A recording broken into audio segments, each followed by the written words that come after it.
जे कि पैसे ਨੂੰ ਲੈ ਕੇ ਬਲੌਕੇਜ ਹੈ, ਜੇ ਆਪਣੀ ਜ਼ਿੰਦਗੀ ਨੂੰ ਲੈ ਕੇ ਬਲੌਕੇਜ ਹੈ, ਜੇ ਉਮਰ ਨੂੰ ਲੈ ਕੇ ਬਲੌਕੇਜ ਹੈ, ਜੇ ਕਿਸੇ ਵੀ ਤਰ੍ਹਾਂ ਦੀ ਉਹਦੇ 'ਚ ਡਿਪਰੈਸ਼ਨ ਦੀ ਬਿਮਾਰੀ ਹੈ, ਜੇ ਉਸ ਨੂੰ ਲੱਗਦਾ ਹੈ ਕਿ ਮੈਂ ਠੀਕ ਨਹੀਂ ਹੋਣਾ ਹੈ, ਤੇ ਇਸ ਤਰ੍ਹਾਂ ਪੁਆਇੰਟ ਟੱਚ ਕਰਨ ਨਾਲ लगभग 1 घंटे का प्रोसैस होंदा है। इस तरह टच करन नाल वो इंसान अपने आप उनकी ब्लॉकेज निकलती है। ये हार्ड डिस्क है जिवें आपां डाटा डिलीट करते हैं कंप्यूटर चों, ये दिमाग की हार्ड डिस्क है, उस डाटा डिलीट कर देंगे हैं। यस यस यस यस वो डाटा डिलीट, नया डाटा आ गया है, हुण इंसान अपनी जिंदगी नूं जिस तरह चलाना चाहता है चला सकता है। फिर मैम एक चीज़ होर भी हो सकती है, फिर इसकी याददाश्त भी मिटाई जा सकती है कि पिछे की इन्हें किया, याददाश्त भी उस चीज़ों नाल मिटाई जा सकती है नाड़ां नूं। तो हीलिंग द्वारा असीं की करते हैं, बॉडी च जिहड़ी वजह तो एनर्जी कम हो गई है रिलेशन नूं लेके या कुछ बीमारी दे नाल, असीं कुदरत तो एनर्जी लेके इंसान के शरीर च डालते हैं तो इंसान का शरीर खुद ही ठीक हो सकता है। साडे कोल क्लाइंट आया है जिहड़ा कि कह रहा है कि मेरे पेट च दर्द हो रहा है ना, एक सिंपल पेट दर्द है, 3 दिन तो दर्द है, ठीक नहीं हो रहा है, तो मेरा वो इलाज कर दो। तो मैं की करांगी, उसदे ऑरा नूं पहला साफ करांगी इस तरह क्रिस्टल दे नाल। असी ऑरा नूं साफ करदे, असी डर्टी एनर्जी क्लीन करके इस तरह नमक वाले पानी च सुटदे हां, तो उस दे नाल की हुंदा है, नमक वाला पानी उस डर्टी एनर्जी नूं खत्म कर देंदा है। इन्हें क्या है कि मेरे प्रॉब्लम है, दर्द है, तो मैं दर्द वाली ऊर्जा सारी निकाल रही हैं इस तरह से। फ्रंट ते भी होंदा है सोलर प्लेक्सिस, ते बैक ते भी होंदा है चक्रा।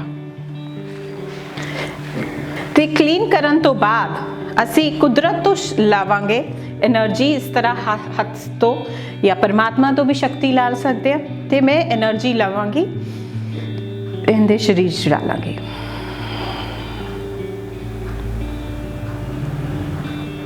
एक आम इंसान दे आसे पासे कितनी दूरी उत्ते ऊर्जा होंदी है एक इंसान हर इंसान दे नाल शरीर दे नाल इन 4-5 इंच दे नाल इस तरह ऊर्जा शरीर चल रहा है, हर शरीर दे नाल हुंदा है, मगर दिखाई नहीं देंदा। पर हुण किवें पता लगूगा भी ऊर्जा इन्हां दे आसे पासे हैगी है जो तुसी जिस तरीके नाल कर रहे सी?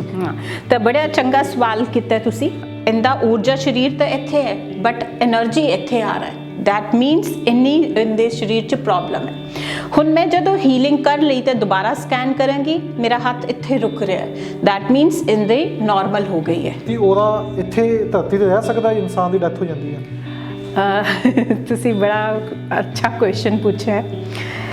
इस तरह है कि हर एक इंसान का एक शरीर है जो सानू दिखाई देता है, फिजिकल बॉडी है, उनके अलावा साडी इमोशनल बॉडी है, एथरिक बॉडी है, मेंटल बॉडी है।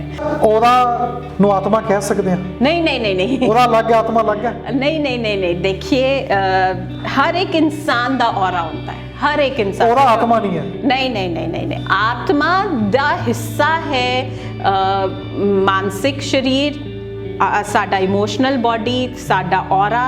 ऑरा एक ऊर्जा शरीर है जो एक आम इंसान नूं नहीं दिखाई देता।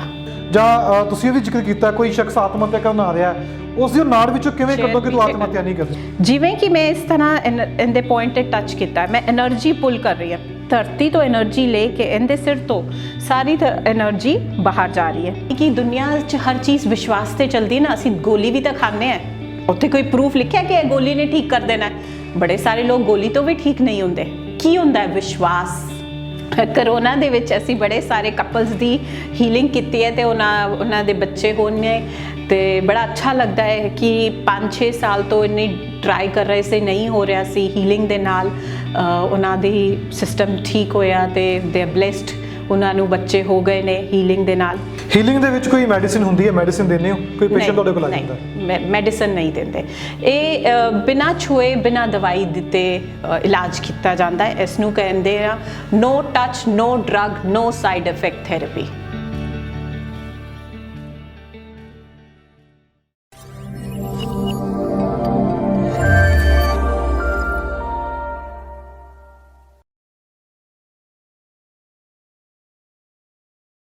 ਅੱਜ ਗੱਲ ਕਰਾਂਗੇ ਹੀਲਿੰਗ ਦੀ। ਹੀਲਿੰਗ ਦੇ ਅਲੱਗ-ਅਲੱਗ ਸੈਂਟਰ ਆਪਾਂ ਦੇਖੇ ਨੇ, ਪਰ ਕਈਆਂ ਨੂੰ ਸਮਝ ਆਉਂਦਾ ਹੈ ਹੀਲਿੰਗ ਚੀਜ਼ ਕੀ ਹੈ, ਕਿਉਂ ਜਾਂਦੇ ਨੇ, ਪਰ ਕਈਆਂ ਦੇ ਹੱਲੇ ਵੀ ਮਨ ਵਿੱਚ ਅਸ਼ੰਕਾ ਹੁੰਦੀ ਹੈ ਬਿਨਾਂ ਦਵਾਈਆਂ ਤੋਂ ਹੀਲਿੰਗ ਲੈ ਕੇ ਠੀਕ ਕਿਵੇਂ ਹੋਇਆ ਜਾ ਸਕਦਾ। ਤੇ ਅਸੀਂ ਸੈਂਟਰ ਵਿੱਚ ਮੌਜੂਦ ਹਾਂ, ਜਲੰਧਰ ਵਿੱਚ ਆਏ ਹਾਂ। ਰੀਤੂ ਕੁਛ ਨਾਮ ਹੈ ਡਾਕਟਰ ਸਾਹਿਬ ਦਾ, ਜੋ ਹੀਲਿੰਗ ਰਾਹੀਂ ਲੋਕਾਂ ਨੂੰ ਠੀਕ ਕਰਦੇ ਨੇ। ਡਿਪਰੈਸ਼ਨ ਦੀ ਗੱਲ ਕਰ ਲਈਏ, ਰਿਲੇਸ਼ਨ ਉੱਪਰ ਗੱਲ ਕਰ ਲਈਏ, ਕਰੋਨਾ ਉੱਪਰ ਗੱਲ ਕਰ ਲਈਏ, ਅਲੱਗ-ਅਲੱਗ ਤਰੀਕੇ ਨਾਲ ਮਰੀਜ਼ ਆਉਂਦੇ ਨੇ, ਆ ਕੇ ਆਪਣੀ ਸਮੱਸਿਆ ਦੱਸਦੇ ਨੇ। ਸਮੱਸਿਆ ਦੱਸਣ ਤੋਂ ਬਾਅਦ ਸਰੀਰ ਦੇ ਅਲੱਗ-ਅਲੱਗ ਭਾਗ ਦੇ ਵਿੱਚ ਊਰਜਾ ਦੇ ਸਰੋਤ ਹੁੰਦੇ ਨੇ, ਊਰਜਾ ਦੇ ਅਲੱਗ-ਅਲੱਗ ਆਪਣੇ ਸਰੀਰ ਦੇ ਵਿੱਚ ਹਿੱਸੇ ਹੁੰਦੇ ਨੇ, ਤਾਂ ਉਸ ਨੂੰ ਲੈ ਕੇ ਇਹ ਇਲਾਜ ਕਰਦੇ ਨੇ। ਹੁਣ ਤੁਹਾਨੂੰ ਮੈਡਮ ਨਾਲ ਅਸੀਂ ਮਿਲਾ ਦਿੰਦੇ ਹਾਂ। ਰੀਤੂ ਕੁਛ ਨਾਮ ਹੈ ਉਹਨਾਂ ਦਾ। ਉਹ ਤੁਸੀਂ ਇਹ ਜੋ ਬੋਰਡ ਉੱਪਰ ਲਿਖਿਆ ਦੇਖ ਰਹੇ ਹੋ, ਕਲਾਸਿਸ ਵੀ ਦਿੱਤੀਆਂ ਜਾਂਦੀਆਂ ਨੇ। ਕੋਈ ਪੇਸ਼ੈਂਟ ਇੱਥੇ ਆ ਜਾਂਦਾ ਹੈ, ਕਿਸੇ ਨੂੰ ਕੋਈ ਅਲੱਗ-ਅਲੱਗ ਤਰੀਕੇ ਦੀ ਸਮੱਸਿਆ ਹੈਗੀ ਆ, ਪਿਆਰ ਨੂੰ ਲੈ ਕੇ, ਪਾਵਰ ਨੂੰ ਲੈ ਕੇ, ਪੈਸੇ ਨੂੰ ਲੈ ਕੇ ਵੀ ਸਮੱਸਿਆ ਹੁੰਦੀ ਹੈ। ਕੋਈ ਕਹਿੰਦਾ ਵੀ ਅਸੀਂ ਪੈਸੇ ਨਹੀਂ ਕਮਾ ਪਾ ਰਹੇ, ਤਾਂ ਆਤਮ ਹੱਤਿਆ ਵਰਗੇ ਵੀ ਲੋਕ ਇਹਨਾਂ ਕੋਲ ਆਏ ਨੇ, ਜੋ ਕਹਿ ਦਿੰਦੇ ਨੇ ਵੀ ਸਾਡੇ ਕੋਲ ਸਭ ਕੁਝ ਹੈਗਾ, ਪਰ ਸਾਡਾ ਇਸ ਦੁਨੀਆ ਦੇ ਵਿੱਚ ਰਹਿਣ ਦਾ ਕੋਈ ਮਤਲਬ ਨਹੀਂ ਹੈ। ਤਾਂ ਰੀਤੂ ਕੁਛ ਸਾਡੇ ਨਾਲ ਨੇ, ਆਪਾਂ ਉਹਨਾਂ ਨਾਲ ਗੱਲਬਾਤ ਕਰਾਂਗੇ। ਬਹੁਤ ਸਵਾਗਤ ਹੈ ਡਾਕਟਰ ਸਾਹਿਬ ਪ੍ਰੋਗਰਾਮ 'ਚ। ਸਤਿ ਸ਼੍ਰੀ ਅਕਾਲ ਜੀ, ਥੈਂਕ ਯੂ। ਅੱਛਾ ਮੈਮ, ਮੇਰਾ ਪਹਿਲਾ ਸਵਾਲ ਹੈ ਕਿ ਹੀਲਿੰਗ ਦੀ ਗੱਲ ਕਰੀਏ, ਲੋਕਾਂ ਨੂੰ ਪਤਾ ਹੈ ਹੁਣ ਸੈਂਟਰ ਖੁੱਲ੍ਹ ਗਏ ਨੇ ਪੰਜਾਬ ਦੇ ਵਿੱਚ, ਪਰ ਉਸ ਤੋਂ ਪਹਿਲਾਂ ਹੀਲਿੰਗ ਬਾਰੇ ਪਤਾ ਨਹੀਂ ਸੀ। ਪਹਿਲਾਂ ਮੇਰਾ ਸਵਾਲ ਹੈ ਕਿ ਹੀਲਿੰਗ ਹੈ ਕੀ? ਹੀਲਿੰਗ ਅਸੀਂ ਕਹਾਂਗੇ ਕਿ ਇਹਨੂੰ ਪ੍ਰਾਣਿਕ ਹੀਲਿੰਗ ਕਿਹਾ ਜਾਂਦਾ ਹੈ। ਪ੍ਰਾਣਿਕ ਹੀਲਿੰਗ ਦਾ ਮਤਲਬ ਹੈ, ਪ੍ਰਾਣਾ ਸ਼ਬਦ ਅਸੀਂ ਸੰਸਕ੍ਰਿਤ ਚੋਂ ਲਿੱਤਾ ਗਿਆ ਹੈ। એનર્ਜੀ ਹੀਲਿੰਗ, ਊਰਜਾ ਸਰੀਰ ਦੀ ਹੀਲਿੰਗ। ਜੇ ਸਾਡੀ એનર્ਜੀ ਸਹੀ ਹੈ, ਸਟਰੋਂਗ ਹੈ, ਹੀਲਡ ਹੈ, ਤਾਂ ਸਾਡੀ ਫਿਜ਼ੀਕਲ ਬਾਡੀ ਵੀ ਸਟਰੋਂਗ ਰਹਿੰਦੀ ਹੈ। ਦੁਨੀਆ 'ਚ ਚਲਾਉਣ ਲਈ ਸਾਨੂੰ એનર્ਜੀ ਚਾਹੀਦੀ ਹੈ, ਚਾਹੇ ਕਿ ਰਿਲੇਸ਼ਨ ਹੈ, ਚਾਹੇ ਪੈਸੇ ਨੂੰ ਲੈ ਲਈਏ, ਚਾਹੇ ਆਪਣੇ ਸਰੀਰ ਨੂੰ ਲੈ ਲਈਏ। એનર્ਜੀ ਹੈਗੀ ਹੈ, ਊਰਜਾ ਹੈਗੀ ਹੈ, ਤਾਂ ਅਸੀਂ ਕੋਈ ਵੀ ਕੰਮ ਕਰ ਸਕਦੇ ਹਾਂ। ਤਾਂ ਹੀਲਿੰਗ ਦੁਆਰਾ ਅਸੀਂ ਕੀ ਕਰਦੇ ਹਾਂ, ਬਾਡੀ 'ਚ ਜਿਹੜੀ ਵਜ੍ਹਾ ਤੋਂ એનર્ਜੀ ਕਮ ਹੋ ਗਈ ਹੈ, ਰਿਲੇਸ਼ਨ ਨੂੰ ਲੈ ਕੇ ਜਾਂ ਕੁਛ ਬਿਮਾਰੀ ਦੇ ਨਾਲ, ਅਸੀਂ ਕੁਦਰਤ ਤੋਂ એનર્ਜੀ ਲੈ ਕੇ ਇਨਸਾਨ ਦੇ ਸਰੀਰ 'ਚ ਡਾਲਦੇ ਨੇ, ਤੇ ਇਨਸਾਨ ਦਾ ਸਰੀਰ ਖੁਦ ਹੀ ਠੀਕ ਹੋ ਸਕਦਾ ਹੈ। ਤਾਂ ਹੀਲਿੰਗ ਇਸ ਕਨਸੈਪਟ ਤੇ ਬੇਸਡ ਹੈ ਕਿ ਇਨਸਾਨ ਨੂੰ ਪਰਮਾਤਮਾ ਨੇ ਇੰਨੀ ਸ਼ਕਤੀ ਦਿੱਤੀ ਹੈ ਕਿ ਉਹ ਆਪਣੇ ਆਪ ਨੂੰ ਠੀਕ ਕਰ ਸਕਦਾ ਹੈ, ਜੇ ਉਹਦੇ ਅੰਦਰ એનર્ਜੀ, ਪੋਜ਼ਿਟਿਵ એનર્ਜੀ, ਊਰਜਾ ਬਹੁਤ ਸਾਰੀ। ਹੀਲਿੰਗ ਦੇ ਦੁਆਰਾ ਅਸੀਂ ਪੋਜ਼ਿਟਿਵ એનર્ਜੀ ਨੂੰ बढ़ाਉਂਦੇ ਹਾਂ, ਤੇ ਇਨਸਾਨ ਦਾ ਸਰੀਰ, ਇਨਸਾਨ ਦੇ ਰਿਲੇਸ਼ਨ, ਇਨਸਾਨ ਦੇ ਪੈਸੇ ਦੀ ਪ੍ਰੋਬਲਮ, ਉਹ ਸਾਰੀ ਆਪਣੇ ਆਪ ਠੀਕ ਹੋਣੀ ਲੱਗਦੀ ਹੈ। ਇਨਸਾਨ ਨੂੰ ਲੱਗਦਾ ਹੈ ਕਿ ਅਸੀਂ ਕਰ ਰਹੇ, ਅਸੀਂ ਕੁਛ ਨਹੀਂ ਕਰ ਰਹੇ, ਕਰਦੀ ਤਾਂ ਕੁਦਰਤ ਹੈ। ਇਹ ਇੱਕ ਤਰੀਕਾ ਹੈ ਇਨਸਾਨ ਨੂੰ ਵਾਪਸ ਕੁਦਰਤ ਦੇ ਨਾਲ ਜੋੜਨ ਲਈ। ਤੇ ਪ੍ਰਾਣਿਕ ਹੀਲਿੰਗ ਕੰਪਲੀਮੈਂਟਰੀ ਹੈ ਮੈਡੀਕਲ ਸਾਇੰਸ ਤੇ। ਜੇ ਕਿ ਡਾਕਟਰ ਹੈ, ਉਹ ਫਿਜ਼ੀਕਲ ਬਾਡੀ ਦੇ ਡਾਕਟਰ ਹੈ। ਅਸੀਂ ਕਹਾਂਗੇ ਕਿ ਅਸੀਂ ਹੀਲਰ ਹੈ, ਅਸੀਂ એનર્ਜੀ ਹੀਲਰ ਹੈ। ਅਸੀਂ ਡਾਕਟਰ ਹੈ એનર્ਜੀ ਬਾਡੀ ਦੇ। ਅਸੀਂ એનર્ਜੀ ਨੂੰ ਹਾਈ ਕਰਦੇ ਨੇ, ਪੋਜ਼ਿਟਿਵ ਕਰਦੇ ਨੇ, ਵਿਲ ਪਾਵਰ ਨੂੰ बढ़ाਉਂਦੇ ਨੇ, ਆਪਣੀ ਸਰੀਰ ਦੀ क्षमता ਨੂੰ बढ़ाਉਂਦੇ ਨੇ ਕਿ ਉਹ ਫਾਈਟ ਕਰ ਸਕਦਾ ਹੈ, ਉਹ ਜਿੱਤ ਸਕਦਾ ਹੈ ਬਿਮਾਰੀ ਤੋਂ। ਤੇ ਡਾਕਟਰ ਦੀ ਦਵਾਈ ਦੋਨੋਂ ਮਿਲ ਕੇ ਇੱਕ ਇਨਸਾਨ ਨੂੰ ਅੱਛਾ ਤੰਦਰੁਸਤ ਇਨਸਾਨ ਬਣਾਉਂਦੇ ਨੇ। ਹੀਲਿੰਗ ਦੇ ਵਿੱਚ ਕੋਈ ਮੈਡੀਸਿਨ ਹੁੰਦੀ ਹੈ? ਮੈਡੀਸਿਨ ਦਿੰਦੇ ਹੋ? ਕੋਈ ਪੇਸ਼ੈਂਟ ਤੁਹਾਡੇ ਕੋਲ ਆ ਜਾਂਦਾ ਹੈ? ਮੈਡੀਸਿਨ ਨਹੀਂ ਦਿੰਦੇ। ਇਹ ਬਿਨਾਂ ਛੂਏ, ਬਿਨਾਂ ਦਵਾਈ ਦਿੱਤੇ ਇਲਾਜ ਕੀਤਾ ਜਾਂਦਾ ਹੈ। ਇਸ ਨੂੰ ਕਹਿੰਦੇ ਆ ਨੋ ਟੱਚ, ਨੋ ਡਰਗ, ਨੋ ਸਾਈਡ ਇਫੈਕਟ ਥੈਰੇਪੀ।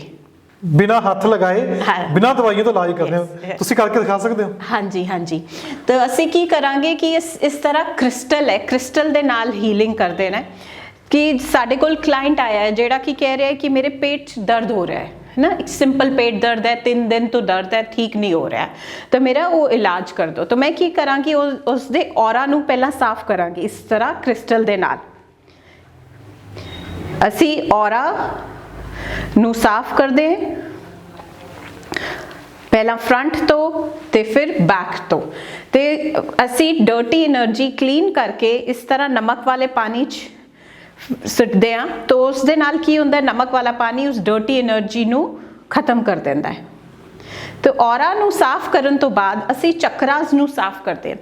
ਤੇ ਕਿਸੇ ਦਾ ਅਗਰ ਪੇਟ ਖਰਾਬ ਹੈ, ਉਸ ਦੇ ਲਈ ਉਸ ਦੇ 2 ਚੱਕਰ ਨੇ ਜਿਹੜੇ ਕਿ ਰਿਸਪੌਂਸਿਬਲ ਨੇ। ਵਨ ਇਜ਼ ਸੋਲਰ ਪਲੈਕਸਿਸ ਚੱਕਰਾ, ਤੇ ਇੱਕ ਹੈ ਨਾਭੀ ਚੱਕਰਾ, ਜਿਹਨੂੰ ਨੇਵਲ ਚੱਕਰਾ ਵੀ ਕਹਿੰਦੇ। ਅਸੀਂ ਸਿੰਪਲੀ ਕੁਛ ਨਹੀਂ ਕਰਨਾ, 5 ਮਿੰਟ ਲੱਗਣਗੇ ਉਹਨੂੰ ਸਾਫ਼ ਕਰਨਾ ਹੈ।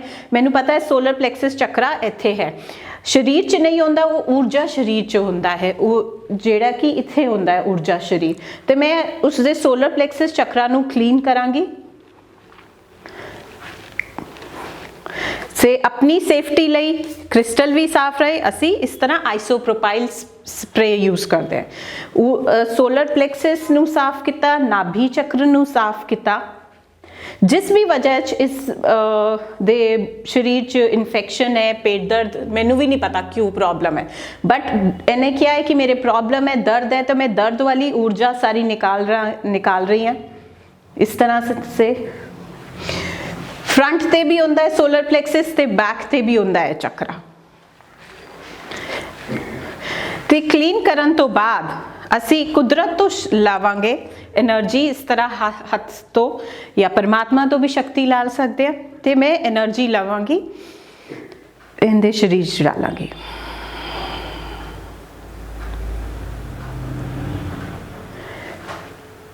ਇਸੇ ਤਰ੍ਹਾਂ ਨੇਵਲ ਚੱਕਰ, ਨਾਭੀ ਚੱਕਰ ਤੇ ਵੀ એનર્ਜੀ ਪਾਵਾਂਗੀ।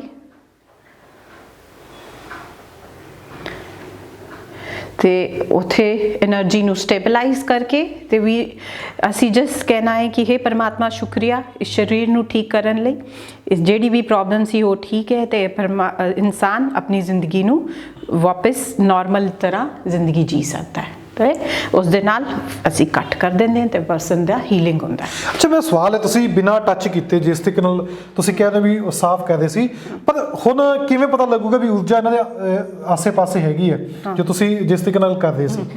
ਤਾਂ ਬੜਾ ਚੰਗਾ ਸਵਾਲ ਕੀਤਾ ਤੁਸੀਂ। ਇਸ ਨੂੰ ਅਸੀਂ ਕਹਿੰਦੇ ਹਾਂ ਕਿ ਸਕੈਨ ਕਰਦੇ ਹਾਂ। ਜਦੋਂ ਇਸ ਇਨਸਾਨ ਨੇ, ਵਿਅਕਤੀ ਨੇ ਮੈਨੂੰ ਆ ਕੇ ਕਿਹਾ ਮੇਰਾ ਪੇਟ ਦਰਦ ਹੋ ਰਿਹਾ ਹੈ, ਤਾਂ ਮੈਂ ਪਹਿਲੇ ਇਹਦੇ ਨਾਭੀ ਚੱਕਰ 'ਚ ਸਕੈਨ ਕਰਾਂਗੀ એનર્ਜੀ ਨੂੰ ਕਿ ਇਹਦੇ ਪੇਟ ਦਰਦ 'ਚ ਕਿੰਨਾ ਹੈ। ਮੈਨੂੰ ਆਇਆ ਕਿ ਇਹਦਾ ਊਰਜਾ ਸਰੀਰ ਤਾਂ ਇੱਥੇ ਹੈ ਬਟ એનર્ਜੀ ਇੱਥੇ ਆ ਰਿਹਾ ਹੈ। that means ਇੰਨੀ ਇਹਦੇ ਸਰੀਰ 'ਚ ਪ੍ਰੋਬਲਮ ਹੈ।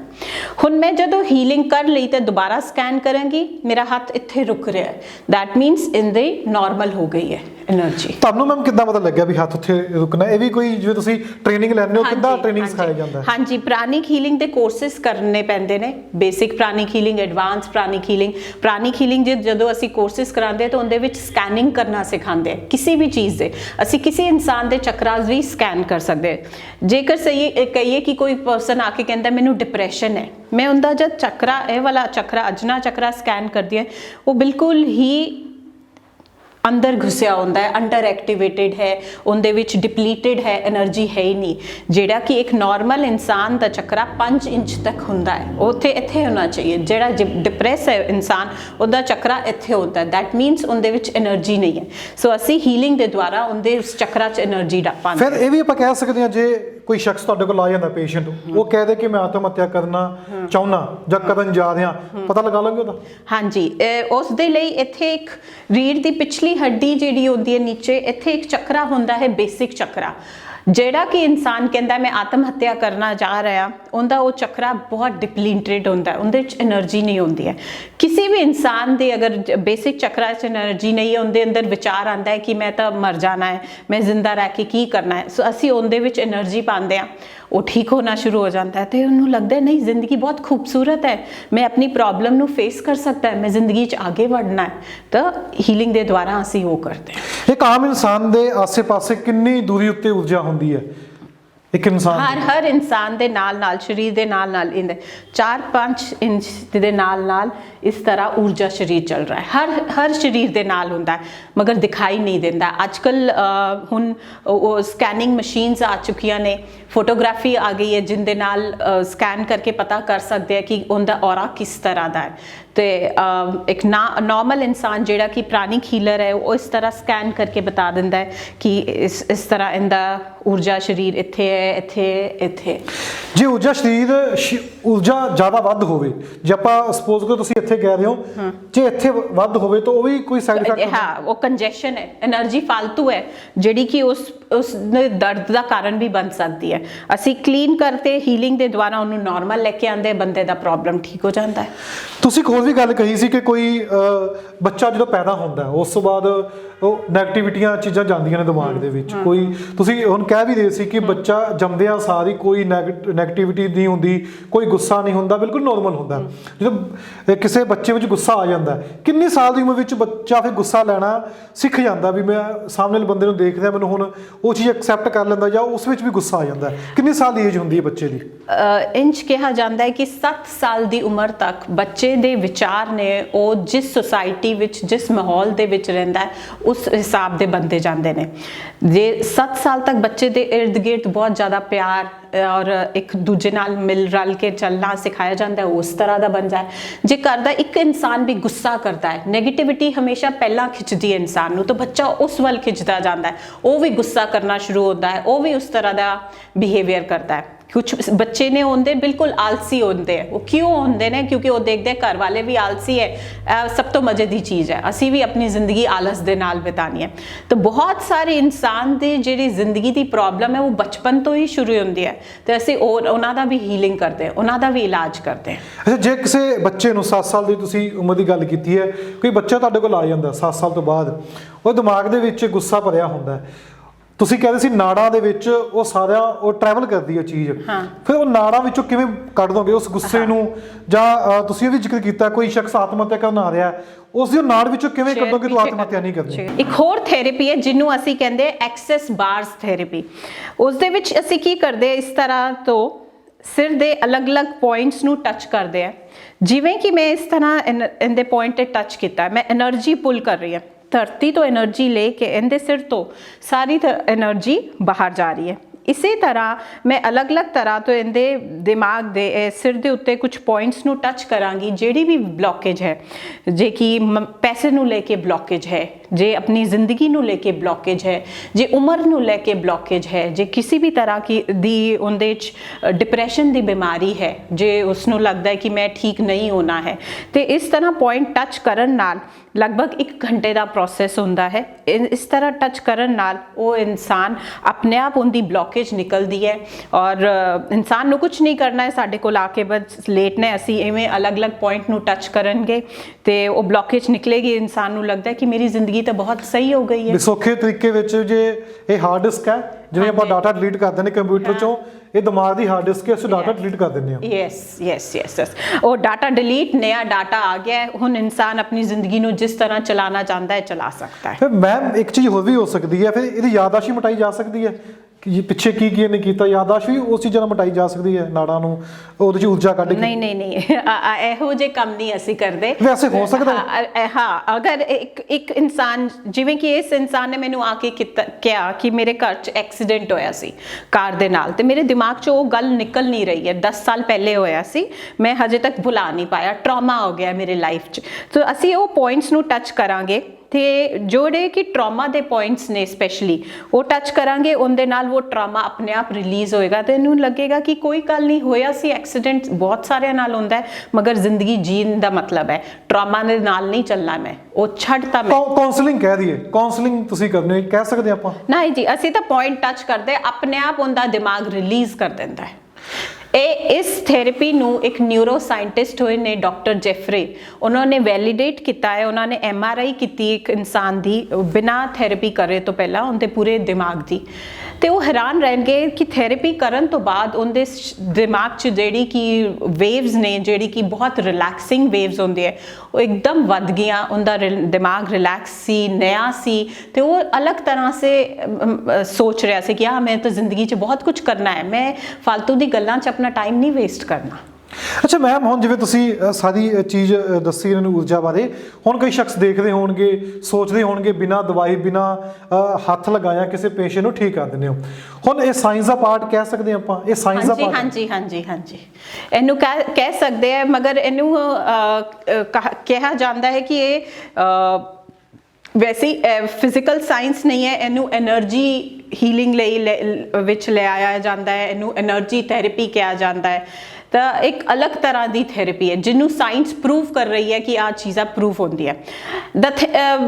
ਮੇਜਰ ਥਿੰਗ ਇਜ਼ ਕਿ ਇਸ ਵਿੱਚ ਨਾ ਦਿਖਾਈ ਨਹੀਂ ਦੇ ਰਿਹਾ ਕੁਝ ਵੀ ਫਰਕ ਆਉਂਦਾ, ਤਾਂ ਇਨਸਾਨ ਨੂੰ ਪਤਾ ਨਹੀਂ ਚੱਲਦਾ।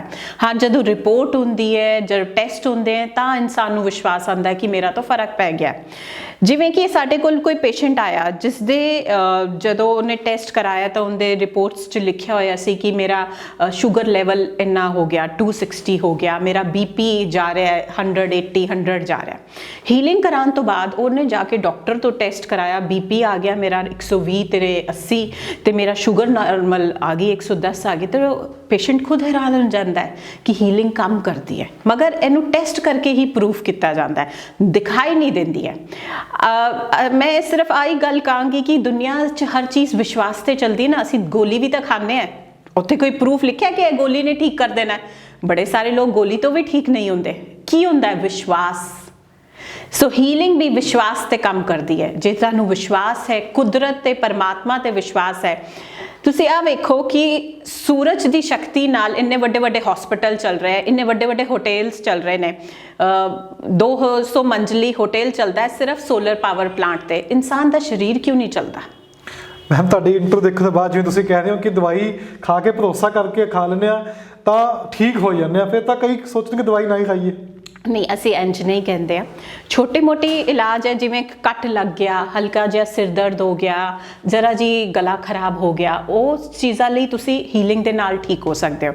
ਬਟ ਅਗਰ ਦੇ ਪ੍ਰੋਬਲਮ ਸਿਵੀਅਰ ਹੈ ਨਾ, ਡਾਇਬੀਟੀਜ਼ ਹੋ ਗਿਆ ਹੈ, ਐਸਥਮਾ ਹੋ ਗਿਆ ਹੈ, ਕੈਂਸਰ ਹੋ ਗਿਆ ਹੈ, ਤਾਂ ਇਲਾਜ ਦੇ ਨਾਲ ਨਾਲ ਹੀਲਿੰਗ ਕਰਾਉਣ ਨਾਲ ਜਲਦੀ ਰਿਜ਼ਲਟ ਆਉਂਦਾ ਹੈ। ਅਸੀਂ ਨਹੀਂ ਕਹਿੰਦੇ ਆ ਕਿ ਦਵਾਈ ਨਹੀਂ ਖਾਣੀ, ਦਵਾਈ ਤਾਂ ਖਾਣੀ ਹੈ। ਹਾਂ, ਛੋਟੀ ਮੋਟੀ ਚੀਜ਼ਾਂ ਲਈ ਤੁਸੀਂ ਹੀਲਿੰਗ ਦੇ ਨਾਲ ਠੀਕ ਹੋ ਸਕਦੇ ਹੋ। ਹੁਣ ਇੱਕ ਸਵਾਲ ਹੈ ਕਿ ਤੁਹਾਡੇ ਕੋਲ ਕਰੋਨਾ ਦੇ ਪੇਸ਼ੈਂਟ ਆਏ ਹੋਣਗੇ, ਉਹ ਲਹਿਰ ਚੱਲੀ 2019 ਦੀ ਗੱਲ ਕਰੀਏ, ਆਪਾਂ 20 ਦੀ ਗੱਲ ਕਰੀਏ, 2020 ਦੇ ਵਿੱਚ ਲਹਿਰ ਚੱਲੀ। ਉਸ ਤੋਂ ਬਾਅਦ ਕਰੋਨਾ ਵਿੱਚ ਕਈ ਪੇਸ਼ੈਂਟਾਂ ਨੇ, ਤੁਹਾਨੂੰ ਅਖਬਾਰ ਵਿੱਚ ਜਾਂ ਮੀਡੀਆ ਰਾਹੀਂ ਖਬਰਾਂ ਆਈਆਂ ਹੋਣਗੀਆਂ, ਮਾਂ-ਬਾਪ ਦੀ ਬੋਡੀ ਲੈਣ ਤੋਂ ਹੀ ਮਨਾ ਕਰਤਾ ਵੀ ਸਾਨੂੰ ਡਰ ਹੈ ਸਾਨੂੰ ਕਰੋਨਾ ਨਾ ਹੋ ਜਾਵੇ। ਜੇ ਕੋਈ ਕਰੋਨਾ ਦਾ ਪੇਸ਼ੈਂਟ ਆਉਂਦਾ ਤੁਹਾਡੇ ਕੋਲ ਆ ਕੇ ਕਹਿੰਦਾ ਮੈਨੂੰ ਡਰ ਹੈ, ਮੈਂ ਮੰਨ ਸਕਦਾ ਜੇ ਮੈਨੂੰ ਕਰੋਨਾ ਹੋ ਗਿਆ, ਉਹ ਕਿਵੇਂ ਠੀਕ ਕਰਨਾ ਜਾਂ ਕੀ ਗੱਲਬਾਤ ਹੁੰਦੀ ਹੈ ਪੇਸ਼ੈਂਟ ਵਿੱਚ? ਗੱਲ ਕੀ ਪੇਸ਼ੈਂਟ ਤੁਹਾਡੇ ਨਾਲ ਗੱਲਾਂ ਹੋਰ ਕਰਦਾ? ਹਾਂ, ਤੇ ਇਹ ਬੜਾ ਹੀ ਕਾਮਨ ਕੇਸ ਹੋ ਗਿਆ ਕਰੋਨਾ ਦੇ ਨਾਲ ਨਾ। ਬੜੇ ਸਪੈਸ਼ਲੀ ਯੰਗਸਟਰ ਸਾਡੇ ਕੋਲ ਆ ਕੇ ਕਹਿੰਦੇ ਨੇ ਮੈਨੂੰ ਲੱਗਦਾ ਮੈਂ ਮਰ ਜਾਣਾ ਹੈ, ਮੈਂ ਘਰ ਤੋਂ ਬਾਹਰ ਨਿਕਲਣਾ ਹੈ ਤਾਂ ਮੇਰੇ ਸਕੂਟਰ ਦਾ ਐਕਸੀਡੈਂਟ ਹੋ ਜਾਣਾ ਹੈ, ਜੇ ਮੈਨੂੰ ਆਟੋ ਵਾਲਾ ਗਾੜੀ ਵਾਲਾ ਮਾਰ ਦੇਗਾ, ਮੇਰੀ ਜ਼ਿੰਦਗੀ 'ਚ ਕੋਈ ਵੀ ਮਕਸਦ ਹੀ ਨਹੀਂ ਰਹਿ ਗਿਆ, ਮੈਂ ਤਾਂ ਮਰ ਜਾਣਾ ਹੈ, ਮੈਂ ਹਜੇ ਬਾਹਰ ਗਿਆ ਤਾਂ ਮੈਂ ਮਰ ਜਾਣਾ, ਕਿਸੇ ਨੇ ਗੋਲੀ ਮਾਰ ਦੇਣਾ। ਹਰ ਸਮੇਂ ਲੋਕਾਂ 'ਚ ਅਲੱਗ ਤਰ੍ਹਾਂ ਦਾ ਡਰ ਹੈ। ਉਹਨਾਂ ਨੂੰ ਲੱਗਦਾ ਹੈ ਕਿ ਅਸੀਂ ਪਬਲਿਕ ਪਲੇਸ ਤੇ ਗਏ ਤਾਂ ਅਸੀਂ ਮਰ ਜਾਣਾ ਹੈ, ਕਰੋਨਾ ਹੋ ਜਾਣਾ ਤੇ ਮਰ ਜਾਣਾ ਹੈ। ਤੇ ਉਹ ਇੰਨਾ ਇੱਕ ਹੱਦ ਤੱਕ ਚਲੇ ਜਾਂਦੇ ਕਿ ਉਹ ਇਹ ਵੀ ਵਿਜ਼ੂਅਲਾਈਜ਼ ਕਰ ਲੈਂਦੇ ਕਿ ਉਹ ਉੱਥੇ ਕਿਵੇਂ ਸ਼ਮਸ਼ਾਨ ਘਾਟ 'ਚ ਉਹਨਾਂ ਦੀ ਬੋਡੀ ਹੈ, ਕੋਈ ਉਹਨਾਂ ਦੇ ਕੋਲ ਨਹੀਂ ਹੈ, ਤਾਂ ਕੋਈ ਜਲਾਉਣ ਵਾਲਾ ਸਰੀਰ ਨਹੀਂ ਹੈ। ਇੰਨਾ ਸੋਚ 'ਚ ਨੈਗੇਟਿਵਿਟੀ ਆ ਗਈ ਹੈ। ਅਸੀਂ ਕਹਾਂਗੇ ਕਿ ਨੈਗੇਟਿਵਿਟੀ ਨਹੀਂ ਆ, ਤਾਂ ਡਰ ਹੈ। ਡਰ ਆ ਗਿਆ ਹੈ ਕਿ ਮੈਨੂੰ ਬਿਮਾਰੀ ਹੋਣੀ ਹੈ ਤੇ ਮੈਂ ਮਰ ਹੀ ਜਾਣਾ ਹੈ। ਇਨਸਾਨ ਨੂੰ ਲੱਗਦਾ ਕਿ ਬਿਮਾਰੀ ਹੋਈ, ਕਰੋਨਾ ਹੋਇਆ ਤਾਂ ਮਤਲਬ ਮਰ ਜਾਣਾ। ਇੰਜ ਨਹੀਂ ਹੈ। ਸੋ ਅਸੀਂ ਉਸ ਡਰ ਨੂੰ ਨਿਕਾਲਦੇ ਹਾਂ ਹੀਲਿੰਗ ਦੇ ਦੁਆਰਾ, ਥੈਰੇਪੀ ਦੇ ਦੁਆਰਾ। ਜਦੋਂ ਡਰ ਹੀ ਨਹੀਂ ਰਹੇਗਾ ਤਾਂ ਇਨਸਾਨ ਕਿਉਂ ਹੀ ਮਰੇਗਾ? ਜਦੋਂ ਮੌਤ ਆਣੀ ਹੈ ਤਾਂ ਆਣੀ ਹੈ, ਮਗਰ ਡਰ ਕੇ ਕਿਉਂ ਮਰਨਾ ਹੈ? ਅੱਛਾ, ਇਹ ਸਾਈਕਾਇਟ੍ਰਿਸਟ ਦੇ ਵੀ ਡਾਕਟਰ ਹੈਗੇ ਨੇ ਤੁਹਾਡੀ, ਜਿਵੇਂ ਤੁਸੀਂ ਕਿਹਾ ਵੀ ਕੋਈ ਸ਼ਖਸ ਬਾਹਰ ਜਾਣ ਲੱਗੇ ਵੀ ਡਰ ਲੱਗਦਾ, ਉਹ ਸਾਈਕਾਇਟ੍ਰਿਸਟ ਵਾਲੇ ਪਾਸੇ ਕਹਿ ਸਕਦੇ ਆ, ਫਿਰ ਦੋਨਾਂ ਨੂੰ ਕਿਵੇਂ ਮਿਕਸ ਕਰੋਗੇ ਕਿ ਅਲੱਗ-ਅਲੱਗ ਰੱਖੋਗੇ ਇਹ ਕੈਟਾਗਰੀ ਵਿੱਚ? ਜੇ ਕਿ ਇਨਸਾਨ ਨੂੰ ਲੱਗਦਾ ਹੈ ਕਿ ਮੈਨੂੰ ਸਾਈਕੈਟਰਿਸਟ ਕੋਲ ਜਾਣਾ ਹੈ, ਉਹ ਦਵਾਈ ਦੇਗਾ, ਹੈ ਨਾ, ਜਾਂ ਫਿਰ ਥੋੜੀ ਬਹੁਤ ਕਾਉਂਸਲਿੰਗ ਕਰਦਾ ਹੈ। ਬਟ ਡਰ ਇੱਕ એનર્ਜੀ ਹੈ, ਊਰਜਾ ਹੈ, ਉਹਨੂੰ ਤੋਂ ਆਪਣੇ ਅੰਦਰੋਂ ਨਿਕਾਲਣਾ ਹੀ ਪੈਣਾ ਹੈ। ਅਸੀਂ ਉਸ ਡਰ ਦੀ એનર્ਜੀ ਨੂੰ ਨਿਕਾਲਦੇ। ਜਦੋਂ ਡਰ ਨਿਕਲ ਗਿਆ ਤੇ ਉਸ ਨੂੰ ਰਿਪਲੇਸ ਕਰਦੇ ਆ ਫੇਥ ਦੇ ਨਾਲ, ਯੂਨੀਵਰਸ ਦੇ ਨਾਲ, ਟਰਸਟ ਦੇ ਨਾਲ। ਇਹ ਵਿਸ਼ਵਾਸ ਦਿਲਾਉਂਦੇ ਆ ਕਿ ਤੂੰ ਅਕੇਲਾ ਇਨਸਾਨ ਥੋੜੇ ਨਾ ਹੈ ਜਿਸ ਨੂੰ ਇਹ ਬਿਮਾਰੀ ਹੋਣੀ ਹੈ, ਕਿਸੇ ਨੂੰ ਵੀ ਹੋ ਸਕਦੀ ਹੈ। ਮਗਰ ਬਿਮਾਰੀ ਦਾ ਮਤਲਬ ਇਹ ਨਹੀਂ ਹੈ ਕਿ ਇਨਸਾਨ ਨੇ ਮਰ ਜਾਣਾ ਹੈ। ਬਿਮਾਰੀ ਆਈ ਹੈ, ਹੁਣ ਚਲੇ ਵੀ ਜਾਏਗੀ। ਸੋ ਜਦੋਂ ਇਹ ਇਨਸਾਨ ਦੇ ਅੰਦਰ ਵਿਸ਼ਵਾਸ ਆਇਆ ਹੈ ਕਿ ਆਈ ਹੈ ਬਿਮਾਰੀ ਮਗਰ ਚਲੇ ਵੀ ਜਾਏਗੀ, ਤਾਂ ਇਨਸਾਨ ਆਪਣੇ ਆਪ ਇਸ ਨੂੰ ਝੇਲ ਸਕਦਾ ਹੈ। ਮੈਂ ਇੱਕ ਆਖਰੀ ਸਵਾਲ ਹੈ ਕਿ ਤੁਸੀਂ ਰਿਲੇਸ਼ਨ ਨੂੰ ਲੈ ਕੇ ਵੀ ਗੱਲ ਕਰ ਰਹੇ ਸੀ, ਜੋ ਇਸ ਸਮੇਂ ਬਹੁਤ ਅਹਿਮ ਮੁੱਦਾ ਬਣਿਆ ਹੋਇਆ ਹੈ। ਰਿਲੇਸ਼ਨਸ਼ਿਪ ਵਾਲੇ ਕੁੜੀਆਂ ਮੁੰਡੇ ਆਉਂਦੇ ਨੇ, ਕਪਲਸ ਆਉਂਦੇ ਨੇ, ਕੀ ਕਹਿੰਦੇ ਨੇ ਆ ਕੇ, ਉਹਨਾਂ ਦੇ ਮਨ 'ਚ ਡਰ ਹੁੰਦਾ ਕਿ ਅਸੀਂ ਮੈਰਿਜ ਕਰਵਾ ਲਈ ਹੈ, ਇਹ ਸਾਲ 2 ਜਾਂ 3 ਸਾਲ ਲੰਘ ਗਏ ਨੇ, ਬਸ ਸਾਡੇ ਬੱਚਾ ਨਹੀਂ ਹੋ ਰਿਹਾ, ਕਿੱਦਾਂ ਕਾਉਂਸਲਿੰਗ ਕਰਨੀ? ਰਿਲੇਸ਼ਨ ਵਾਲੇ ਹੋਰ ਕੀ ਤੁਹਾਨੂੰ ਆ ਕੇ ਕਹਿੰਦੇ ਨੇ ਪੇਸ਼ੈਂਟ? ਕਰੋਨਾ ਦੇ ਵਿੱਚ ਅਸੀਂ ਬੜੇ ਸਾਰੇ ਕਪਲਸ ਦੀ ਹੀਲਿੰਗ ਕੀਤੀ ਹੈ ਤੇ ਉਹਨਾਂ ਦੇ ਬੱਚੇ ਹੋਣ ਨੇ, ਤੇ ਬੜਾ ਅੱਛਾ ਲੱਗਦਾ ਹੈ ਕਿ 5-6 ਸਾਲ ਤੋਂ ਇੰਨੀ ਟਰਾਈ ਕਰ ਰਹੇ ਸੀ, ਨਹੀਂ ਹੋ ਰਿਹਾ ਸੀ। ਹੀਲਿੰਗ ਦੇ ਨਾਲ ਉਹਨਾਂ ਦੀ ਸਿਸਟਮ ਠੀਕ ਹੋਇਆ ਤੇ ਦੇ ਆਰ ਬਲੈਸਡ, ਉਹਨਾਂ ਨੂੰ ਬੱਚੇ ਹੋ ਗਏ ਨੇ ਹੀਲਿੰਗ ਦੇ ਨਾਲ। ਜਦੋਂ ਕਿ ਕੋਈ ਰਿਲੇਸ਼ਨ ਆਂਦਾ ਹੈ ਔਰ ਡਾਕਟਰ ਤੋਂ ਇਲਾਜ ਕਰਾ ਲਿਆ, ਪਹਿਲੀ ਗੱਲ ਤਾਂ ਅਸੀਂ ਨਹੀਂ ਕਹਿੰਦੇ ਕਿ ਤੁਸੀਂ ਡਾਕਟਰ ਕੋਲ ਨਾ ਜਾਓ। ਉਹਨਾਂ ਨੇ ਟੈਸਟ ਕਰਾ ਲਏ, ਡਾਕਟਰ ਨੇ ਕਿਹਾ ਤੁਹਾਡੇ ਵਿੱਚ ਕੋਈ ਪ੍ਰੋਬਲਮ ਨਹੀਂ ਹੈ, ਸਰੀਰ ਤੁਹਾਡਾ ਤੰਦਰੁਸਤ ਹੈ, ਬਟ ਫਿਰ ਵੀ ਬੱਚਾ ਨਹੀਂ ਹੋ ਰਿਹਾ ਹੈ। ਉਸ ਦਾ ਕਾਰਨ ਇਹ ਵੀ ਹੋ ਸਕਦਾ ਹੈ ਕਿ ਲੜਕਾ ਜਾਂ ਲੜਕੀ, ਹਸਬੈਂਡ ਜਾਂ ਵਾਈਫ, ਕੋਈ ਦੋਨਾਂ ਵਿੱਚੋਂ ਇੱਕ ਤਿਆਰ ਨਹੀਂ ਹੈ ਮਾਨਸਿਕ ਤੌਰ ਤੇ ਬੱਚੇ ਲਈ। ਸੋ ਅਸੀਂ ਕਾਉਂਸਲਿੰਗ ਕਰਦੇ ਹਾਂ, ਹੀਲਿੰਗ ਕਰਦੇ ਹਾਂ ਕਿ ਤੁਸੀਂ ਦੋਨੋਂ ਬੱਚੇ ਚਾਹੁੰਦੇ ਹੋ। ਜਦੋਂ ਅਸੀਂ ਹੀਲਿੰਗ ਕਰਦੇ ਹਾਂ ਤਾਂ ਨਿਕਲਦਾ ਹੈ ਤੇ ਮਾਂ, ਲੜਕਾ ਜਾਂ ਲੜਕੀ ਦੋਨਾਂ ਵਿੱਚੋਂ ਇੱਕ ਜਣਾ ਕਹਿੰਦਾ ਨਹੀਂ ਮੈਂ ਹਜੇ ਬੱਚਾ ਨਹੀਂ ਚਾਹੁੰਦਾ। ਇਹੋ ਜਿਹੇ ਕੇਸ ਆਉਂਦੇ ਨੇ। ਤਾਂ ਇਸ ਵਜ੍ਹਾ ਨਾਲ ਬੱਚਾ ਨਹੀਂ ਹੋ ਰਿਹਾ ਹੋ ਤਾਂ ਤੁਸੀਂ ਕਿਉਂ ਨਹੀਂ ਦੱਸਿਆ ਆਪਣੇ ਪਾਰਟਨਰ ਨੂੰ? ਹਿੰਮਤ ਨਹੀਂ ਸੀ। ਅੱਛਾ, ਇਸ ਨਾਲ ਵੀ ਜੋ ਬੱਚਾ ਪ੍ਰੋਬਲਮ ਹੁੰਦੀ ਹੈ, ਬੱਚਾ ਨਹੀਂ ਹੁੰਦਾ? ਹਾਂਜੀ। ਜੇ ਦੋਨੋਂ ਚ ਕੋਈ ਵੀ ਕਪਲਸ ਤਿਆਰ ਨਾ ਹੋਵੇ, ਇੱਕ ਵੀ ਨਾ ਤਿਆਰ ਹੋਵੇ। ਹਾਂਜੀ। ਤੇ ਜੇਕਰ ਵਾਈਫ ਹੈ ਜਿਹੜੀ ਕਿ ਵਰਕਿੰਗ ਹੈ, ਉਹ ਸੋਚਦੀ ਹੈ ਕਿ ਮੈਂ ਹਜੇ ਪ੍ਰੈਗਨੈਂਟ ਹੋ ਗਈ ਤਾਂ ਮੇਰਾ ਕਰੀਅਰ ਖਤਮ ਹੋ ਜਾਣਾ ਹੈ, ਉਹ ਹਸਬੈਂਡ ਨੂੰ ਨਹੀਂ ਦੱਸਦੀ ਹੈ, ਮगर अपने मन च रखती है कि मैं प्रेगनेंट नहीं होना। जब तक एक लेडी अपने मन तो नहीं तैयार है मां बनने ਲਈ, ਉਹ बन ही नहीं सकती है। ਤੇ ਅਸੀਂ ਇਸ ਤਰ੍ਹਾਂ ਦੀ ਹੀਲਿੰਗ ਕਰਕੇ ਉਹਨਾਂ ਨੂੰ ਪਹਿਲਾਂ ਪੁੱਛਦੇ ਹਾਂ ਤੁਸੀਂ ਕੀ ਚਾਹੁੰਦੇ ਹੋ। ਇਸ ਤਰ੍ਹਾਂ ਇੱਕ ਤਾਂ ਰਿਲੇਸ਼ਨ ਅੱਛਾ ਹੁੰਦਾ ਹੈ, ਇੱਕ ਦੂਜੇ ਵਿੱਚ ਵਿਸ਼ਵਾਸ ਆਉਂਦਾ ਹੈ, ਸ਼ੇਅਰ ਕਰਦੇ ਕਿ ਆ ਮੈਂ 2 ਸਾਲ ਵੇਟ ਕਰਨਾ ਚਾਹੁੰਦੀ ਹੈ ਜਾਂ ਫਿਰ ਦੋਨੋਂ ਤਿਆਰ ਹੁੰਦੇ ਬਟ ਕਿਸੇ ਵੀ ਵਜ੍ਹਾ, ਕੁਦਰਤ ਦੀ ਦੇਰੀ ਨਾਲ ਹੋਤੇ ਵਜ੍ਹਾ ਨਾਲ ਦੇਰੀ ਹੋ ਰਹੀ ਹੈ, ਤਾਂ ਅਸੀਂ એનર્ਜੀ ਹੀਲਿੰਗ ਕਰਕੇ ਉਹਨਾਂ 'ਚ ਜੋ ਵੀ ਕਮੀ ਹੁੰਦੀ ਹੈ ਉਹ ਪੂਰੀ ਹੁੰਦੀ ਹੈ ਤੇ ਉਹ ਆगे ਕੰਸੀਵ ਕਰ ਸਕਦੇ। ਅੱਛਾ, ਮੈਂ ਇੱਕ ਆਖਰੀ ਸਵਾਲ ਹੈ ਮੈਮ ਤੁਹਾਨੂੰ, ਤੁਸੀਂ ਸਾਰੀ ਜਿਸ ਤਰੀਕੇ ਨਾਲ ਗੱਲਬਾਤ ਦੱਸੀ ਹੈ, ਰਿਲੇਸ਼ਨ ਨੂੰ ਲੈ ਕੇ ਵੀ ਗੱਲ ਦੱਸੀ ਹੈ ਜਾਂ ਊਰਜਾ ਨੂੰ ਲੈ ਕੇ ਗੱਲ ਦੱਸੀ ਹੈ, ਜਦੋਂ ਇਨਸਾਨ ਇਸ ਦੁਨੀਆ ਤੋਂ ਚਲਾ ਜਾਂਦਾ ਹੈ ਕੀ ਉਸਦਾ, ਤੁਸੀਂ ਉਹਦੇ ਦੀ ਗੱਲ ਕੀਤੀ, ਉਹਦਾ ਇੱਥੇ ਧਰਤੀ ਤੇ ਰਹਿ ਸਕਦਾ, ਇਨਸਾਨ ਦੀ ਡੈਥ ਹੋ ਜਾਂਦੀ ਹੈ? ਤੁਸੀਂ ਬੜਾ ਅੱਛਾ ਕੁਐਸਚਨ ਪੁੱਛਿਆ ਹੈ। ਇਸ ਤਰ੍ਹਾਂ ਹੈ ਕਿ ਹਰ ਇੱਕ ਇਨਸਾਨ ਦਾ ਇੱਕ ਸਰੀਰ ਹੈ ਜੋ ਸਾਨੂੰ ਦਿਖਾਈ ਦਿੰਦਾ ਹੈ, ਫਿਜ਼ੀਕਲ ਬਾਡੀ ਹੈ। ਉਹਦੇ ਇਲਾਵਾ ਸਾਡੀ ਇਮੋਸ਼ਨਲ ਬਾਡੀ ਹੈ, ਐਥਰਿਕ ਬਾਡੀ ਹੈ, ਮੈਂਟਲ ਬਾਡੀ ਹੈ।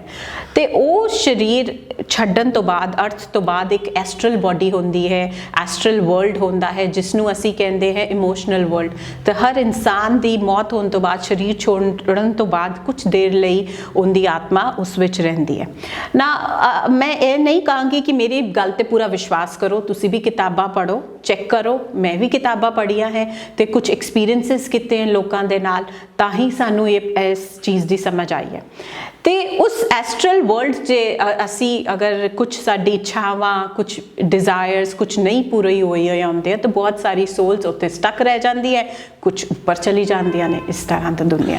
ਅੱਛਾ, ਔਰਾ ਨੂੰ ਆਤਮਾ ਕਹਿ ਸਕਦੇ ਹਾਂ? ਨਹੀਂ। ਔਰਾ ਅਲੱਗ ਹੈ, ਆਤਮਾ ਅਲੱਗ ਹੈ? ਨਹੀਂ। ਦੇਖिए, ਹਰ ਇੱਕ ਇਨਸਾਨ ਦਾ ਔਰਾ ਹੁੰਦਾ ਹੈ, ਹਰ ਇੱਕ ਇਨਸਾਨ। ਔਰਾ ਆਤਮਾ ਨਹੀਂ ਹੈ? ਨਹੀਂ। ਆਤਮਾ ਦਾ ਹਿੱਸਾ ਹੈ ਮਾਨਸਿਕ ਸਰੀਰ, ਸਾਡਾ ਇਮੋਸ਼ਨਲ ਬਾਡੀ, ਸਾਡਾ ਔਰਾ ਤੇ ਸਾਡੀ ਫਿਜ਼ੀਕਲ ਬਾਡੀ, ਉਹ ਆਤਮਾ ਦਾ ਹਿੱਸਾ ਹੈ। ਤੁਸੀਂ ਸਮਝ ਲਓ ਆ ਇੱਕ ਆਤਮਾ ਹੈ ਵੱਡਾ ਜਿਹਾ, ਅਸੀਂ ਸਾਰੇ ਉਹਦੇ ਛੋਟੇ ਹਿੱਸੇ ਨੇ। ਔਰਾ ਇੱਕ ਊਰਜਾ ਸਰੀਰ ਹੈ ਜੋ ਇੱਕ ਆਮ ਇਨਸਾਨ ਨੂੰ ਨਹੀਂ ਦਿਖਾਈ ਦਿੰਦਾ, ਮਗਰ ਤੁਸੀਂ ਪ੍ਰੈਕਟਿਸ ਦੇ ਨਾਲ ਉਸਨੂੰ ਵੇਖ ਵੀ ਸਕਦੇ ਹੋ। ਇਸ ਤਰ੍ਹਾਂ ਸਾਡੀ ਬਾਡੀ ਦੇ ਨਾਲ ਚੱਲਦਾ ਹੈ, ਉਸ ਦੇ ਅੰਦਰ ਸਾਰੀ એનર્ਜੀ ਹੁੰਦੀ ਹੈ। ਜਿਵੇਂ ਕਿ ਫਿਜ਼ੀਕਲ ਬਾਡੀ ਦੇ ਆਰਗਨ ਨੇ ਨਾ, ਹਾਰਟ, ਲੰਗਸ, ਬ੍ਰੇਨ, ਕਿਡਨੀ, ਇਸੇ ਤਰ੍ਹਾਂ ਔਰਾ ਦੇ ਆਰਗਨਸ ਨੇ ਚੱਕਰਾਸ, ਕਰਾਊਨ ਚੱਕਰਾ, ਫੋਰਹੈਡ ਚੱਕਰਾ, ਅਜਨਾ ਚੱਕਰਾ। ਤੇ ਇਸ ਚੱਕਰਾ ਤੇ ਕੰਮ ਕਰਨਾ ਕਹਿੰਦੇ ਹੈ ਅਸੀਂ ਊਰਜਾ ਸਰੀਰ ਤੇ ਕੰਮ ਕਰ ਰਹੇ ਹਾਂ, ਔਰਾ ਤੇ ਕੰਮ ਕਰ ਰਹੇ ਹਾਂ, એનર્ਜੀ ਬਾਡੀ ਤੇ ਕੰਮ ਕਰ ਰਹੇ ਹਾਂ। ਤੁਸੀਂ ਜੋ ਲਿਖਿਆ ਬੋਰਡ ਉੱਪਰ ਜੋ ਸਮਝਾਉਂਦੇ ਹੁੰਦੇ ਹੋ, ਕੀ ਚੀਜ਼ ਹੈ? ਮੈਂ ਕਹਿੰਦਾ ਵੀ ਥੋੜਾ ਜਿਹਾ ਸਮੇਂ ਵਿੱਚ ਤੁਸੀਂ ਦੱਸ ਦਿਓ। ਆਈ am love, I am joy, I am power, ਇਹ ਕਿਉਂ ਲਿਖ ਕੇ ਤੁਸੀਂ ਕਰਦੇ ਹੋ? ਜਿਹੜਾ ਕਿ ਇਨਸਾਨ ਉਦਾਸ ਹੈ, ਡਿਪਰੈਸ਼ਨ 'ਚ ਹੈ, ਸਟ੍ਰੈਸ ਹੈ, ਉਹਨੂੰ ਲੱਗਦਾ ਹੈ ਮੈਂ ਜ਼ਿੰਦਗੀ 'ਚ ਕੁਝ ਹੈ ਹੀ ਨਹੀਂ, ਮੈਂ ਬਹੁਤ ਉਦਾਸ ਹਾਂ, ਮੈਂ ਅਕੇਲਾ ਹਾਂ। ਜੇ ਅਸੀਂ ਇਹੋ ਜਿਹੀ ਸਟੇਟਮੈਂਟ ਆਪਣੀ ਜ਼ਿੰਦਗੀ 'ਚ ਰੋਜ਼ ਬੋਲੀਏ, I am love, I am joy, I am power, I am money, ਆਪਣੇ ਆਪ ਇਹੀ એનર્ਜੀ ਸਾਡੇ ਅੰਦਰ ਆਉਂਦੀ ਹੈ। ਕਹਾ ਜਾਂਦਾ ਹੈ ਅ ਮੈਨ ਬਿਕਮਸ ਵਾਟ ਹੀ ਸੇਜ਼, ਕਿ ਜਿਹੜਾ ਕੋਈ ਸ਼ਬਦ ਅਸੀਂ ਮੂੰਹ 'ਚ ਕੱਢਦੇ ਹਾਂ ਉਹੀ ਅਸੀਂ ਬਣਨੇ ਆ। ਜੇ ਅਸੀਂ ਆਪਣੇ ਆਪ ਨੂੰ ਕਹਾਂਗੇ ਕਿ ਮੈਂ ਇੱਕ ਪਿਆਰ ਹਾਂ, ਮੈਂ ਇੱਕ ਖੁਸ਼ੀ ਹਾਂ, ਮੈਂ ਇੱਕ ਸ਼ਕਤੀ ਹਾਂ, ਮੈਂ ਖੁਦ ਹੀ ਇੱਕ ਪੈਸਾ ਹਾਂ, ਤਾਂ ਉਹੀ ਚੀਜ਼ਾਂ ਸਾਡੀ ਜ਼ਿੰਦਗੀ 'ਚ ਆਉਣੀ ਸ਼ੁਰੂ ਹੁੰਦੀਆਂ ਹੈ। ਬੜੀ ਸਿੰਪਲ ਜੀ ਚੀਜ਼, ਮਗਰ ਇਨਸਾਨ ਨੂੰ ਇਹ ਵੀ ਨਹੀਂ ਕਹਿਣਾ ਆਉਂਦਾ। ਜਦੋਂ ਅਸੀਂ ਕਹਿੰਦੇ ਹਾਂ ਨਾ ਕਿਸੇ ਇਨਸਾਨ ਨੂੰ ਜੋ ਬਿਮਾਰ ਹੈ ਮਾਨਸਿਕ ਤੌਰ ਤੇ, ਉਹਨੂੰ ਕਹਿੰਦੇ ਤੂੰ ਬੋਲ ਕਿ ਮੈਂ ਆਈ ਐਮ ਲਵ, ਉਹਦੇ ਤੋਂ ਆਹ ਗੱਲ ਵੀ ਨਹੀਂ ਬੋਲੀ ਜਾਂਦੀ। ਉਹ ਕਹਿੰਦਾ ਮੈਂ ਤਾਂ ਲਵ ਹੋਈ ਨਹੀਂ, ਮੈਂ ਤਾਂ ਨਫ਼ਰਤ ਹਾਂ, ਮੈਂ ਤਾਂ ਹੇਟਰਡ ਹਾਂ। ਜਦੋਂ ਉਹ ਇਸ ਲਾਈਨ ਨੂੰ 10 ਵਾਰੀ ਬੋਲਦਾ ਹੈ ਤਾਂ ਉਹਨੂੰ ਲੱਗਦਾ ਹੈ ਕਿ ਹਾਂ ਮੈਂ ਵੀ ਇਨਸਾਨ ਹਾਂ ਤੇ ਮੇਰੇ ਅੰਦਰ ਪਿਆਰ ਹੈ। ਇਸੇ ਤਰ੍ਹਾਂ ਜਿਹੜਾ ਕਿ ਇਨਸਾਨ 'ਚ ਪੈਸੇ ਦੀ ਤੰਗੀ 'ਚ ਫਸਿਆ ਹੈ, ਉਹਨੂੰ ਲੱਗਦਾ ਮੈਂ ਪੈਸਾ ਨਹੀਂ ਹੈ, ਨਾ ਪੈਸਾ ਮੇਰੇ ਕੋਲ ਆਣਾ ਹੈ, ਬਟ ਜਦੋਂ ਉਹ ਇਹ ਸੈਂਟੈਂਸ ਬੋਲਦਾ I am money, I am prosperity, ਉਹਨੂੰ ਉਮੀਦ ਜਾਗਦੀ ਹੈ ਕਿ ਮੈਂ ਪੈਸਾ ਕਮਾ ਸਕਦਾ ਹਾਂ ਤਾਂ ਪੈਸਾ ਮੇਰੀ ਜ਼ਿੰਦਗੀ 'ਚ ਆ ਸਕਦਾ ਹੈ। ਵੀ ਸਭ ਕੁਝ ਊਰਜਾ, ਸਰੀਰ ਦੀ ਊਰਜਾ ਜੋ ਵੀ ਹੈ, ਯੈਸ, ਦਿਮਾਗ ਦੀ ਊਰਜਾ, ਸਰੀਰ ਦੀ ਊਰਜਾ, ਇਮੋਸ਼ਨਸ ਦੀ ਊਰਜਾ, ਸਾਰੀ ਕੁਝ ਪੂਰੀ ਦੁਨੀਆ ਸ੍ਰਿਸ਼ਟੀ ਚੱਲ ਊਰਜਾ ਤੇ એનર્ਜੀ ਦੇ ਰਹੀ ਹੈ। ਬਹੁਤ ਮਿਹਰਬਾਨੀ ਮੈਮ, ਤੁਸੀਂ ਸਾਰੀ ਜਾਣਕਾਰੀ ਦਿੱਤੀ, ਬਹੁਤ ਬਹੁਤ ਮਿਹਰਬਾਨੀ ਤੁਹਾਡੀ। ਹੁਣ ਜੇਸਿਕਾ ਨਾਲ ਇੰਟਰੋ ਕੀਤਾ ਕਿ ਇੰਟਰੋ ਕਰਨ ਦਾ ਮਕਸਦ ਇਹ ਸੀ ਹੀਲਰ ਨੂੰ ਲੈ ਕੇ, ਹੀਲਿੰਗ ਦੀ ਤੁਸੀਂ ਐਡ ਦੇਖਦੇ ਹੋ, ਡਾਕਟਰ ਜੋ ਨੇ ਪੰਜਾਬ ਦੇ ਵਿੱਚ ਵੀ ਹੈਗੇ ਨੇ ਮੌਜੂਦ, ਤਾਂ ਊਰਜਾ ਦੀ ਇਹਨਾਂ ਨੇ ਗੱਲ ਕੀਤੀ। ਇੱਕ ਔਰਾ ਹੁੰਦਾ ਉਹਦੇ ਦਿਲ, ਔਰਾ ਜੋ ਕਿ ਊਰਜਾ ਦੇ ਤਰੀਕੇ ਨਾਲ ਇਹ ਕੰਮ ਕਰਦੇ ਨੇ, ਸਰੀਰ ਵਿੱਚ ਜੋ ਊਰਜਾ ਹੁੰਦੀ ਹੈ, ਪਰ ਔਰਾ ਤੇ ਆਤਮਾ ਉਹ ਇਕੱਠੇ ਨਹੀਂ, ਅਲੱਗ-ਅਲੱਗ ਨੇ। ਔਰਾ ਅਲੱਗ ਹੈ, ਆਤਮਾ ਅਲੱਗ ਹੈ, ਕਿਉਂਕਿ ਕਈ ਜਗ੍ਹਾ ਤੇ ਲਿਖਿਆ, ਸੋਸ਼ਲ ਮੀਡੀਆ ਤੇ ਚੱਲ ਵੀ ਰਿਹਾ ਸੀ, ਇੱਕ ਮੂਵੀ ਆਈ ਸੀ, ਉਸ ਨੂੰ ਲੈ ਕੇ ਬੜੀ ਚਰਚਾ ਬਣੀ ਹੋਈ ਸੀ। ਇੱਕ ਤਾਂ ਇਹ ਕਲੀਅਰ ਹੈ, ਤੇ ਦੂਸਰੀ ਗੱਲ ਊਰਜਾ ਨੂੰ ਲੈ ਕੇ ਬਿਨਾਂ ਹੱਥ ਲਗਾਏ, ਬਿਨਾਂ ਮੈਡੀਸਿਨ ਦਿੱਤੇ ਇਹ ਇਲਾਜ ਕਰਦੇ ਨੇ। ਸਾਡਾ ਮਕਸਦ ਸੀ ਤੁਹਾਡੇ ਕੋਲ ਵੀਡੀਓ ਲੈ ਕੇ ਜਾਣਾ, ਗੱਲ ਨੂੰ ਮੰਨਣੀ ਹੈ, ਪ੍ਰੈਕਟੀਕਲ ਕਰਕੇ ਦੇਖੋ। ਅਸੀਂ ਗੱਲ ਤੁਹਾਡੇ ਤੱਕ ਲੈ ਕੇ ਗਏ ਹਾਂ, ਮੰਨਣਾ ਨਾ ਮੰਨਣਾ ਤੁਹਾਡਾ ਕੰਮ ਹੈ, ਅਸੀਂ ਚੀਜ਼ ਤੁਹਾਡੇ ਕੋਲ ਲੈ ਕੇ ਜਾਣਾ ਚਾਹੁੰਦੇ ਸਨ, ਕਿਉਂਕਿ ਕਈ ਫੋਨ ਕਾਲ 'ਤੇ ਕਮੈਂਟ ਆ ਰਹੇ ਸਨ ਵੀ ਹੀਲਿੰਗ ਬਾਰੇ ਦੱਸੋ, ਹੀਲਰ ਜੇ ਅਲੱਗ-ਅਲੱਗ ਬੋਰਡ ਲੱਗੇ ਹੋਏ ਨੇ ਜਾਂ ਅਲੱਗ-ਅਲੱਗ ਐਡਵਰਟਾਈਜ਼ਮੈਂਟ ਹੋ ਰਹੀ ਹੈ ਹੀਲਿੰਗ ਦੇ ਉੱਤੇ, ਤਾਂ ਹੀਲਿੰਗ ਚੀਜ਼ ਕੀ ਹੈ। ਤਾਂ ਸਾਡਾ ਮਕਸਦ ਸੀ ਤੁਹਾਡੇ ਤੱਕ ਲੈ ਕੇ ਜਾਣਾ।